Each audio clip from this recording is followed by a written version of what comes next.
Yeah, lovely people. Good evening and welcome to Match Day Live Talk. Okay. Yeah, it's so nice to see that game. It was like it was yesterday. Yesterday it felt like Nottingham Forest have done everything to get a draw against Liverpool, but somehow, I don't know where the last kick of the game that Windows scored that goal. And you could make excuses, blame referees, or look for fault. But it is what it is. Stuff that champions have made are made of. And like I said at the beginning of the season, I do not believe that Manchester City will be able to defend the title. They're not going to win four in a row.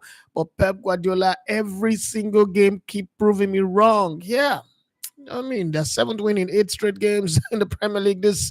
You know, in the last runs of game, it's incredible. 54 consecutive game at home where they have scored. They said that Manchester United never goes it goes into the break with a lead and lose the game in the derby. But hey, come on now, Manchester City.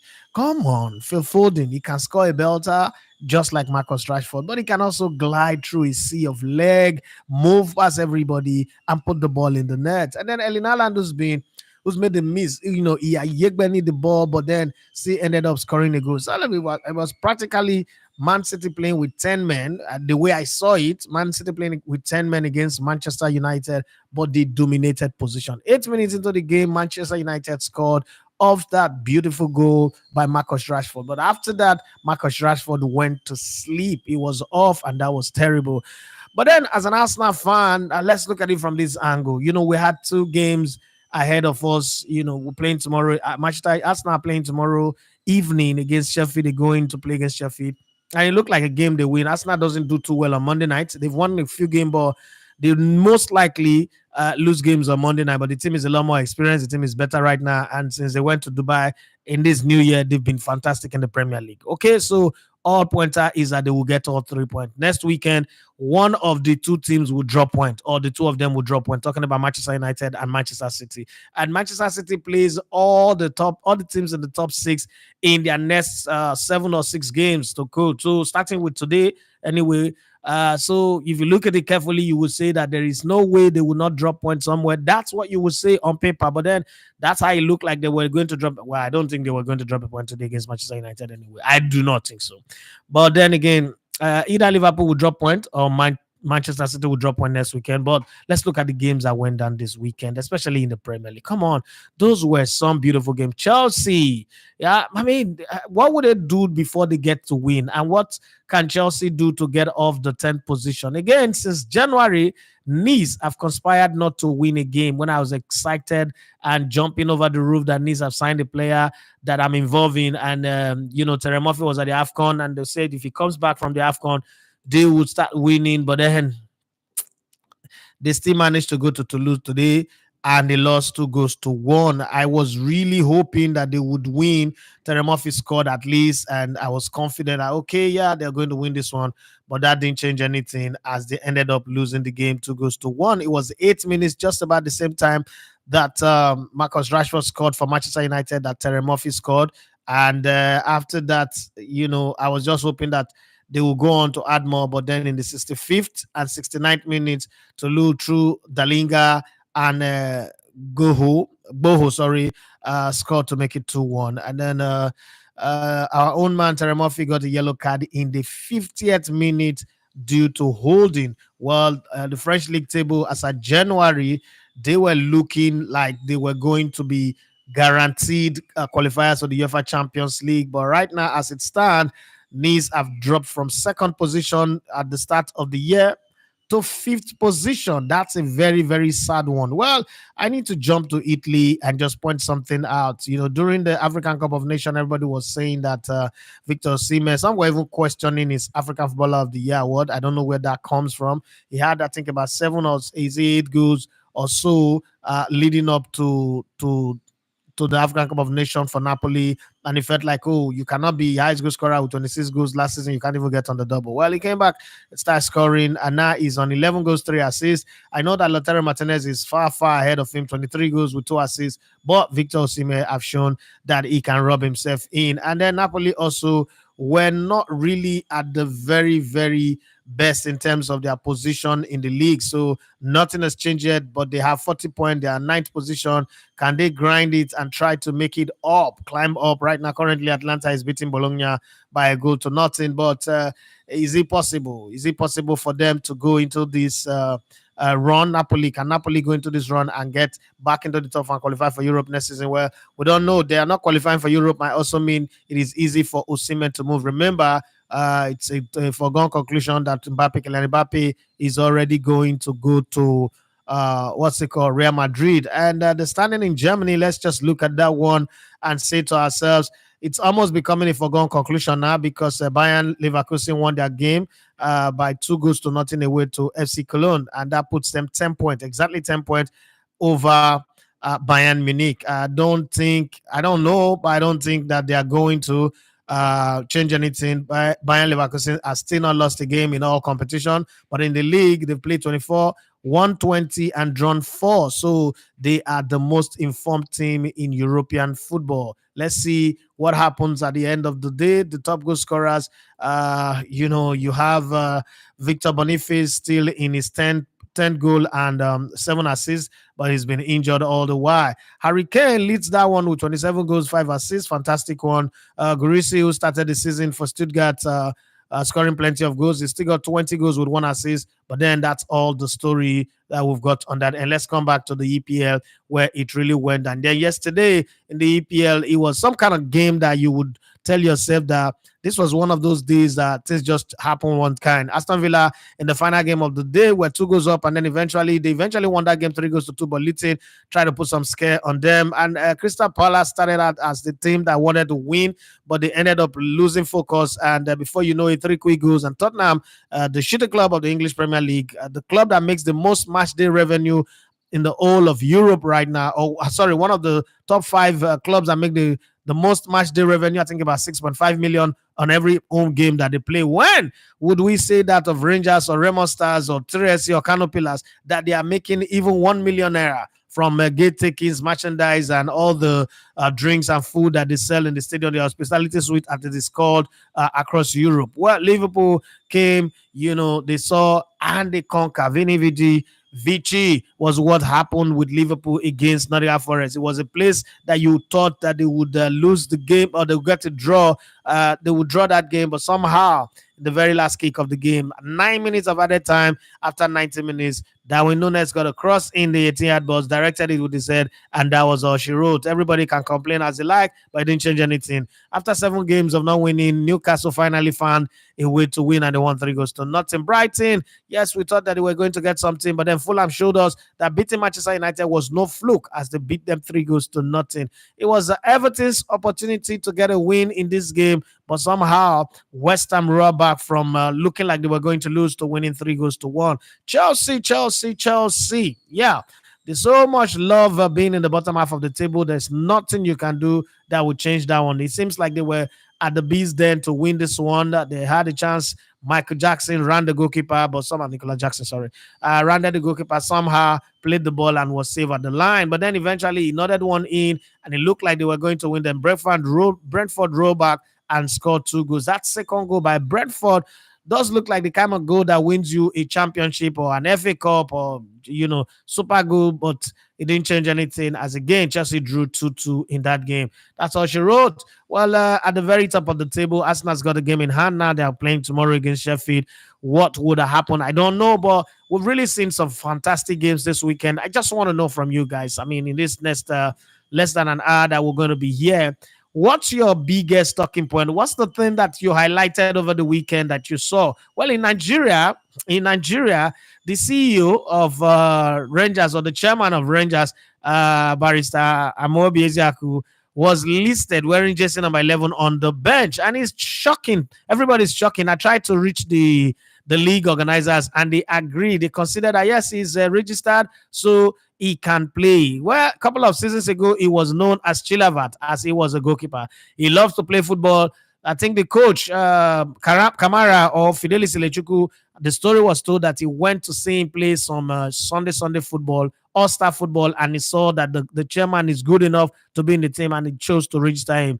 Why are people complaining? I don't know. I mean, we've seen this, happen before, not at this level, but coach player. Ruud Gullit was a coach player in the Premier League some time ago. I will say Gianluca Vialli also as a coach player. But hey, if you want to have your say on that one, you are also free to have your say on that one. Well, everything that happened in the Premier League, let's talk about it. You ask that we do a post-match show, and that's what you have. So don't come here and just look at me without also putting your comment in the comment section. Tell me what you think about the match that when the Manchester derby. God, I thought that Manchester United, the way the game was going, there was no way Manchester City was not going to score, okay? Because it was zero possession for Manchester United, but they managed to score a goal. And City was dominating the possession, but two players were just not clicking. Kevin De Bruyne was not clicking, as well as Erling Haaland. But I just knew something was going to happen. And in the second half, it did happen. As Man City huffed and puffed and then found their reading. That's the funny thing with Man City. You can never write them off, especially when you allow them to dominate possession. At some point, something is going to give.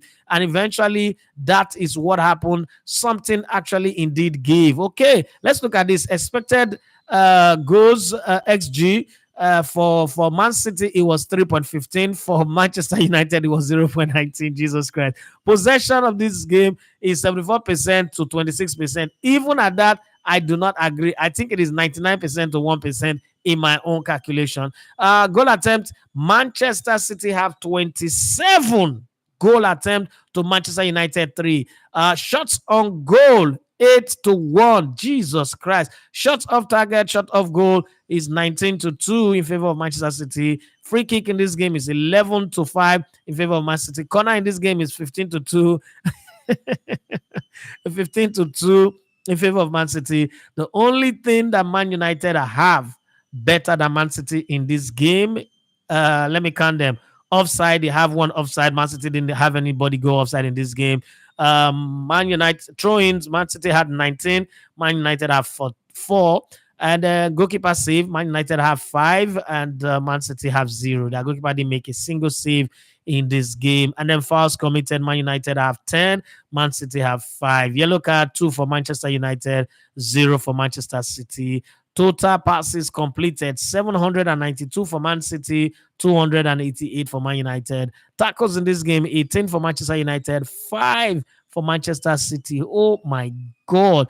Then attacking moves in this game, 178 times did Manchester City pass the ball going forward to attack. Man United was 44 times, 148 times that Manchester City had 40 dangerous attacking move. But for Manchester United is 25. Oh my God. Clearance completed, 41 for Manchester United, 4 for Manchester City. Tells you the story of this game. Wow. What a way to come back. And that conversation that was started by Rio Ferdinand.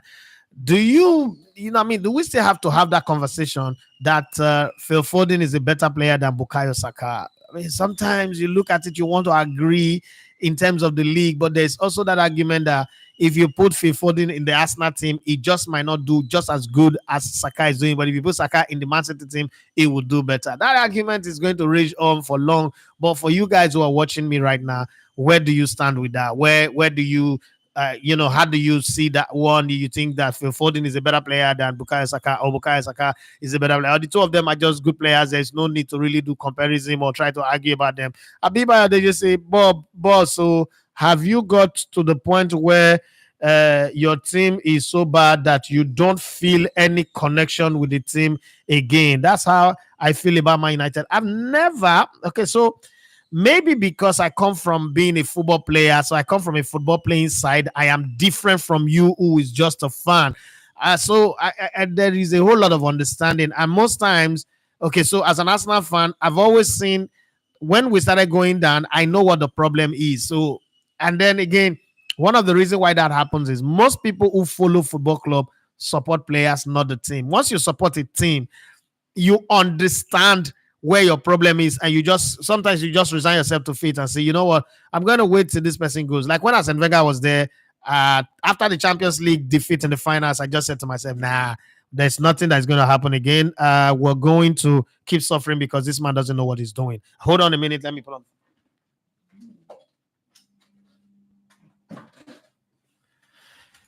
And honestly speaking, that's exactly what happened with that. But it's not for everybody. Everybody don't see football like that. So for those who see football from a fan perspective, and they have, let's say for instance, I'm an Arsenal fan, and the person that's making me like the club is Thierry Henry.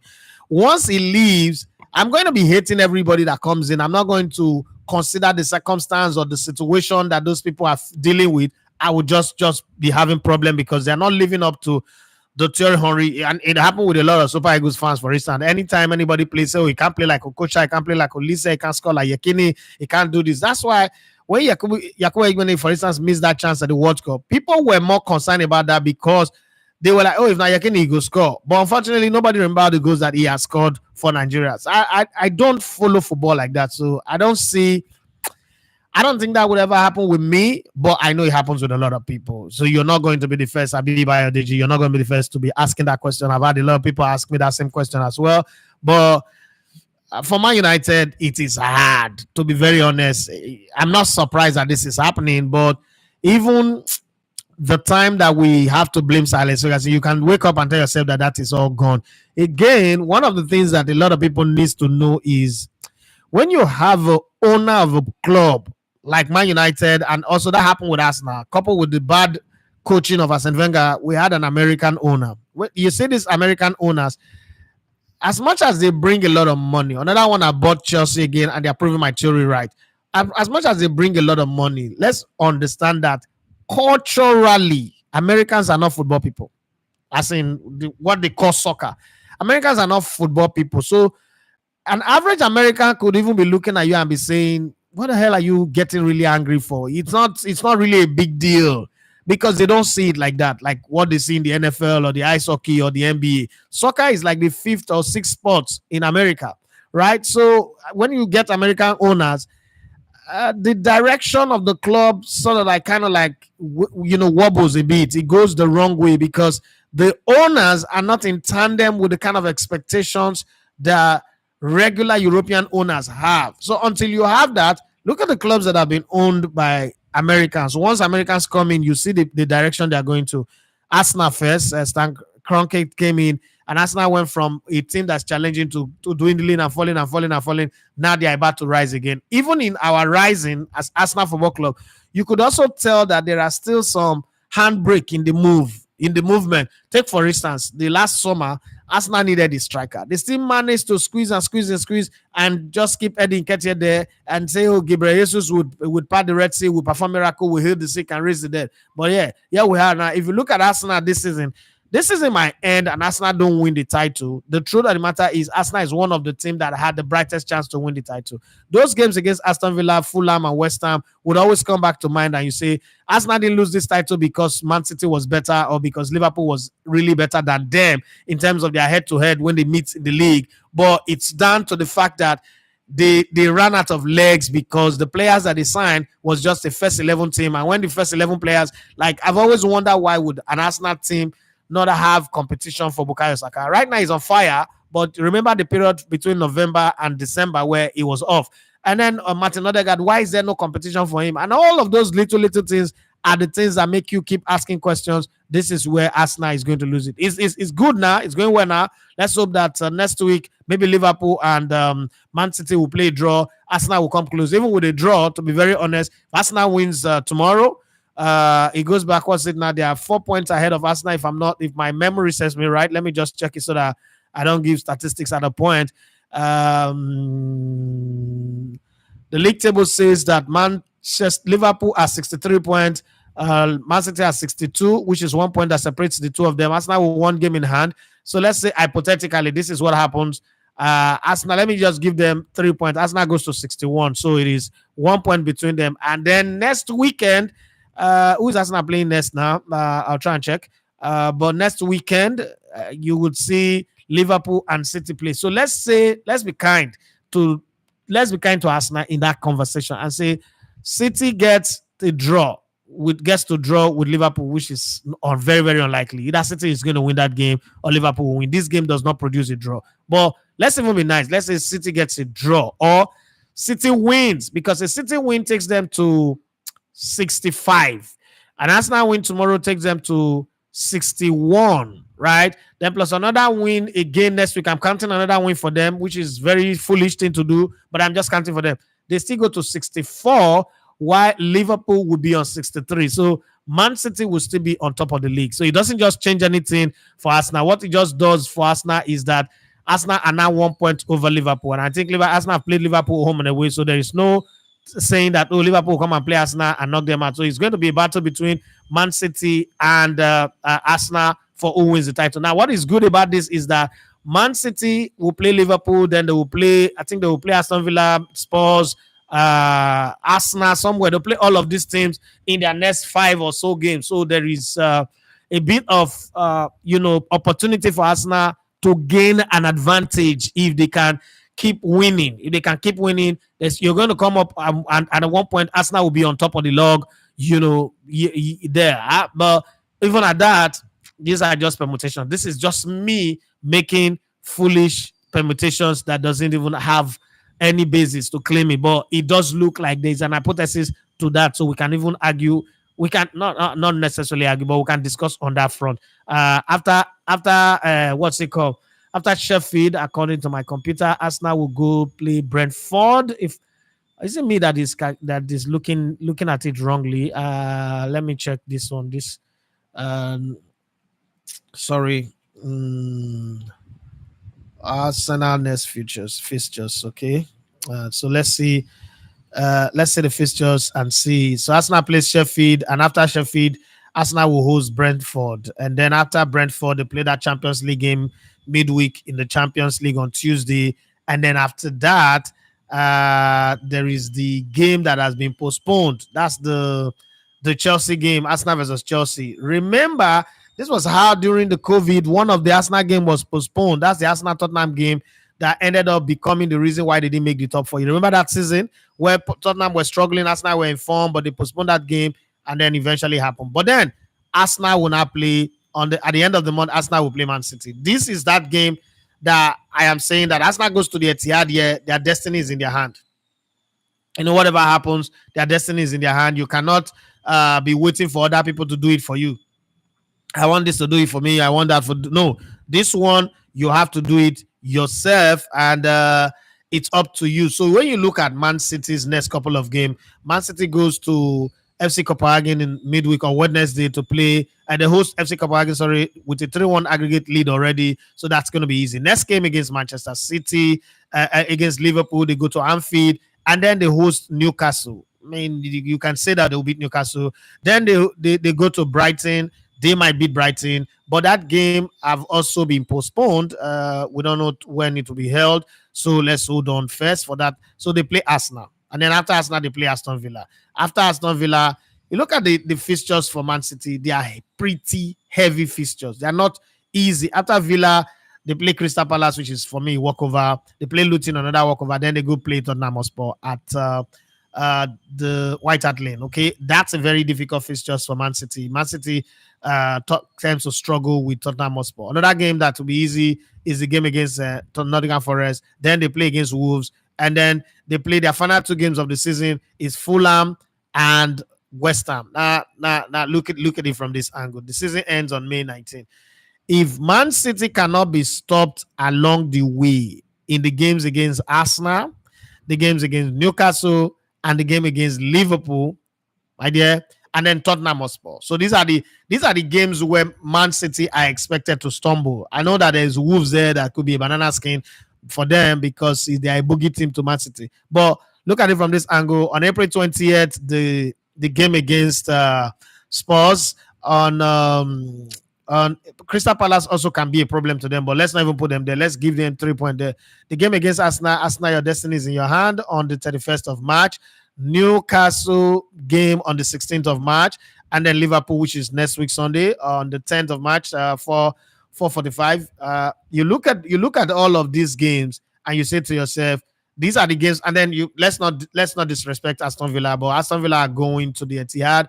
I'm not sure they are going to win that one, but let's just put that one in the conversation. So it's all of this game where you hope that a chunk of points will be dropped by Man City, and then you go to Arsenal and say, okay, Arsenal, this is me saying I do not. I still hold on to my ground that I don't think Man City will defend the title. Okay, I don't think they will. But now let's look. They go to Sheffield. After that, they play Brentford, and then they play FC Porto. There's Chelsea there that have not been said, but the fixtures actually put Chelsea and Man City back to back for Arsenal. Jesus Christ! But that will be decided. I don't know when. And then there is Arsenal, Man City. After that, Arsenal play Luton, Brighton, Villa, which is a KG one, but I think Arsenal win. Wolves, Tottenham Hotspur, Bournemouth, Manchester United, and then Everton. Jehovah, the road is not going to be easy. But let me remind you guys this: most of the time Arsenal have won the title, their final game of the season have been Aston Villa, and also when the penultimate game to the season is Manchester United, Arsenal have also ended up winning the title. So there are a few things here. There are a few things here that have gone on to make it happen for Arsenal. Arsenal might be winning the title at Old Trafford on the 11th of May. Look at Arsenal fan feeling like, what is this guy? This guy is just sugaring us, giving us so well. I don't know what you think anyway, but the Manchester game was very sweet. The Liverpool game yesterday was tense. I wanted Liverpool to draw, but when they came back, that was stuff that champions are made of. That's one game where we might end up saying this is the game that they won the title with. This is the game that won them the title. This is the 3 points that changed everything. If they go on to lose to, Liverpool, Man City go on to lose to Liverpool, and then Liverpool go on to have that run that give them the winning mentality. And then you must say give credit to Liverpool, because with kind of injuries that they have, any other team have enough reason to crumble and then say, okay, this is what happened. But hey, right now, it is crazy. Henry Morrissey, one thing I see happening is that by the end of next weekend, Arsenal will be top of the table. No, that's not possible. It's not possible for Arsenal to be on top of the table. It's not possible. It's like you're not checking your calculation. You're not calculating well, because if you're calculating well, this is what you need to know. Okay. Wait, let them play tomorrow first. Because if Arsenal have not played tomorrow, you cannot just give them 3 points like that. They could go to Sheffield and lose. Okay.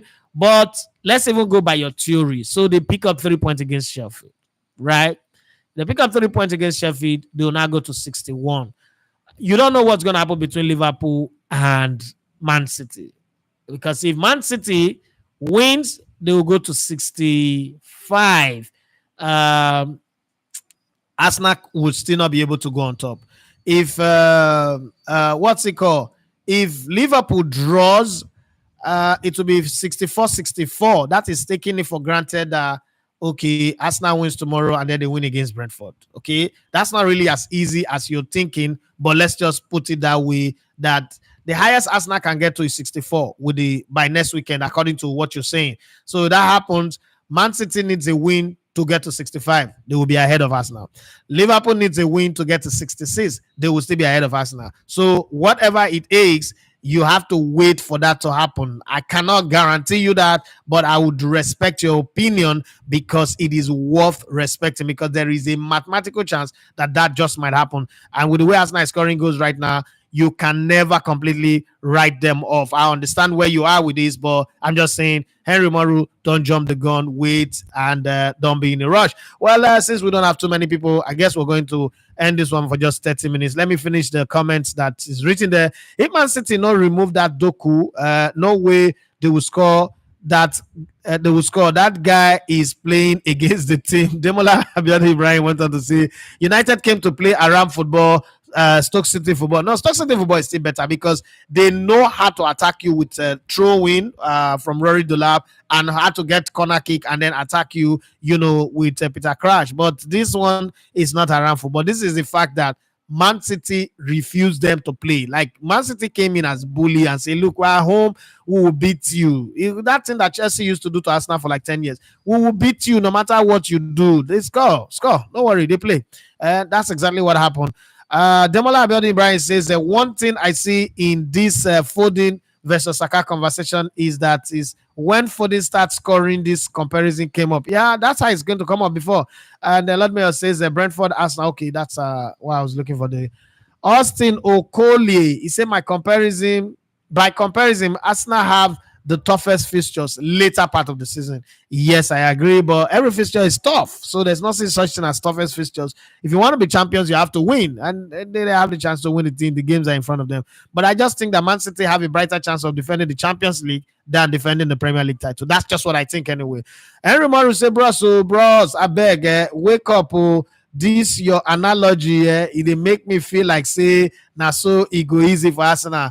Well, it's not going to be easy. It's going to be tough, but let's keep our fingers crossed and see how it goes. I need to run now. Thank you very much for your time. It's been nice.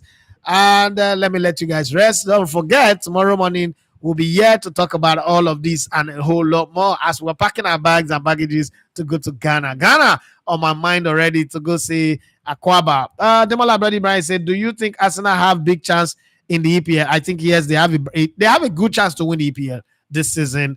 I don't think they can win the Champions League. They don't have a squad that can win the Champions League, but I think they can win the EPL. As the EPL is not as tough as people think it is, but the Champions League is a different conversation. Unfortunately, this is even the season where almost all the teams are weak. From next season, Real Madrid will resume their normal traffic. Barcelona might be coming from the dead. Bayern Munich will be resuscitating as well. And some other teams, Juventus will be coming up again to do better. So it's a big chance, but hey, it is what it is. Thank you very much, everybody. We've had 31 minutes. It's done. It's time to pack up. If you've not subscribed to our channel, please do it to subscribe. Help us to grow as we prepare to go to Ghana for the All African Games. We want to come back from the All African Games feeling like our subscriber base have increased. Even if we get to just 20,000 for now, as we're approaching 13,000, we'll be happy. But the target is in 2024. We want to end 2024. I want to have a better gift by 26th of December, knowing that my channel now have 100,000 subscribers. Is it possible? I think so. We shall see. All right, guys. Thank you and have for yourself a wonderful day. Bye-bye.